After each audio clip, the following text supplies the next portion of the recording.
Why didn't you stop and say, Mr. President, this is wrong. I cannot discuss this with you? It's a great question. Maybe if I were stronger, I would have. I was so stunned by the conversation that I just took it in. And the only thing I could think to say, because I was playing in my mind, because I was going to remember every word he said, I was playing in my mind, what should my response be? And that's why I very carefully chose the words. And look, I've seen the tweet about tapes. Lordy, I hope there are tapes. What was it about that meeting that led you to determine that you needed to start putting down a written record? Circumstances first, I was alone with the President of the United States, or the President-elect, soon to be President.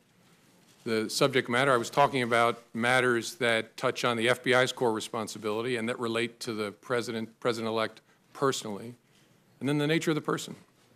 I was honestly concerned that he might lie about the nature of our meeting, and so I thought it really important to document. You didn't consider your memo or your sense of that conversation to be a government document. You considered it to be somehow your own personal document that you could share with the media as you wanted to? Correct. Through a friend? I understood this to be my recollection recorded of my conversation with the President. As a private citizen, I felt free to share that. I thought it very important to get it out, that the content of those unclassified, the memorialization of those conversations was my recollection recorded. Did you show copies of your memos to anyone outside of the Department of Justice? That there might be corroboration for our conversation, there might be a tape. And my judgment was I needed to get that out into the public square. And so I asked a friend of mine to share the content of the memo with a reporter. Didn't do it myself for a variety of reasons, but I asked him to because I thought that might prompt the appointment of a special counsel.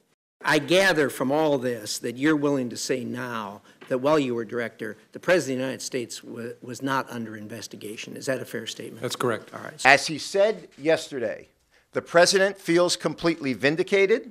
It's overwhelmingly clear that there have been and continue to be those in government who are actively attempting to undermine this administration with selective and illegal leaks of classified information and privileged communications.